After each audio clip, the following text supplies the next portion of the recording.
कुछ महीने ऐसे ही कमाई होती रही तो वो दिन दूर नहीं जब मेरे बंटू का इलाज हो जाएगा और वो पूरी तरह ठीक हो जाएगा। बंटू दिनेश का 7 साल का बेटा था और उसके दिल में छेद था। उसके ऑपरेशन के लिए डॉक्टर ने काफी खर्चा बताया था। दिनेश जब भी शाम को घर लौटता तो बंटू अक्सर उससे पूछता, पापा आपने मेरे इलाज के लिए पैसे जोड़ लिए क्या? अब कुछ ही महीनों की बात है बेटा, मैं जल्दी ही तेरे इलाज के लिए पैसे जोड़ लूंगा। ऊपर वाले की दुआ से अपना पेप्सी पानी पूरी का धंधा बहुत अच्छा चल रहा है। सच्ची पापा? फिर तो मैं भी आपके साथ खेल सकूंगा, दौड़ूंगा, भागूंगा और आप देखना फिर तो रेस में मैं ही फर्स्ट आऊंगा।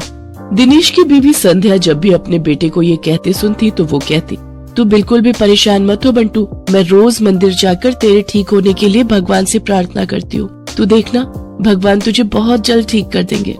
एक दिन दिनेश के ठेले पर हीरू नाम का अधेड़ उम्र का आदमी उसकी पानी पूरी चखने आता है। वो नशे में होता है, तभी उसकी नजर दिनेश के गले पर जाती है। किसी ने ठीक ही कहा था इसके बारे में, इसका गल्ला तो लबालब नोटों से भरा हुआ है भाई। हीरू एक ठग, शराबी और जुआरी किस्म का आदमी था। उसका काम ही लोगों को ये सब बुरी लत लगाना था। दिनेश के भरे गले को देखने के बाद हीरू उससे कहता है, अरे सुना है कि तेरे बेटे को कोई बड़ी बीमारी अभी है और उसके इलाज के लिए तुझे लाखों चाहिए? हाँ भाई सही सुना है, मुझे मेरे बेटे के इलाज के लिए कई सारे पैसों की जरूरत है। तो तुझे क्या लगता है इस ठेले से तू लाखों रुपए कम समय में कमा पाएगा? इसके लिए तो तुझे कई साल लग जाएंगे। हाँ लेकिन इसके अलावा मैं और कर भी क्या सकता हूँ भाई? देख इसमें मैं तेरी मदद कर सकता हूँ। अगर तुझे हफ्ते भर में ही 5 लाख रुपए कमाने हो तो मुझे आकर मिल लेना। ये रहा मेरा पता, ठीक है ना? अच्छा अब मैं चलता हूँ, ठीक है भाई? आखिर ऐसा कौन सा रास्ता है इसके पास जो ये मुझे एक हफ्ते में इतने पैसे कमा कर दे देगा? खैर मुझे क्या, मुझे तो बस अपने बेटे के इलाज के लिए पैसे से मतलब है। एक काम करता हूँ, एक बार जाकर इससे मिल ही लेता हूँ। यही सब सोचकर एक दिन दिनेश जाकर हीरू से मिलता है। हीरू उसे ऐसे सपने दिखाता है कि दिनेश ज्यादा पैसे कमाने के लालच में उनके साथ जुआ खेलने लग जाता है। कल मैंने 1000 रुपए लगाकर 2000 कमाए थे। ऐसा करता हूँ आज ठेले की सारी कमाई ही लगा देता हूँ, एक दिन में डबल कमाई हो जाएगी। धीरे धीरे दिनेश को जुए के साथ साथ शराब की लत भी लग जाती है। शराब की लत उसे ऐसी लगती है कि उसका अपने काम में मन ही नहीं लगता और वो ठेले पर खड़ा होकर भी शराब के नशे में डोलता रहता है। भैया एक प्लेट लगाना तो। अरे लगता है इस आदमी ने तो शराब पी रखी है। चलो चलो हमें नहीं खानी इसकी पानी पूरी, चलो दूसरी वाली पानी पूरी खाने चलते हैं। धीरे धीरे दिनेश के सभी ग्राहक कट जाते हैं और वो सभी दूसरे पानी पूरी वालों के पास जाकर पानी पूरी खाते हैं। ये देख भोला और राजू बहुत खुश होते हैं। देखा भोला, अपनी चाल कामयाब हो गई ना? बिल्कुल सरकार, अब देखना उसकी पानी पूरी की तरफ तो कोई देखेगा भी नहीं, सब अपनी ही पानी पूरी खाएंगे।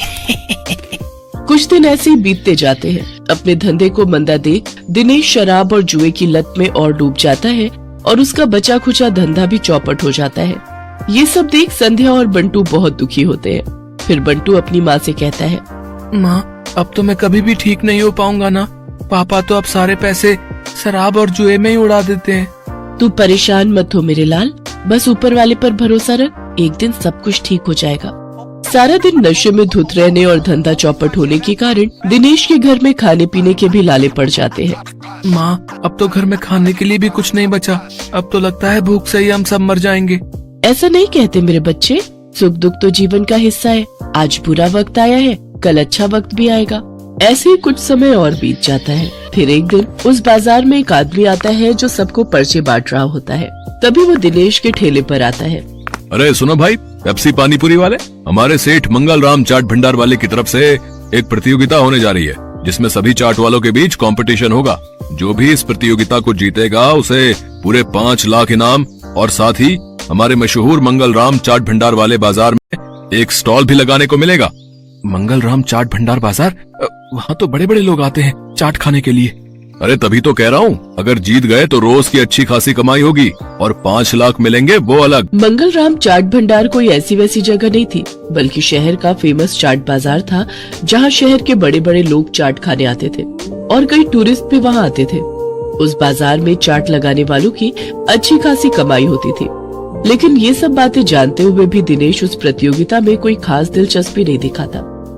मंगल चाट भंडार है तो मुझे क्या, मैं जहाँ हूँ वहीं ठीक हूँ, मुझे इन सब से कोई फर्क नहीं पड़ता।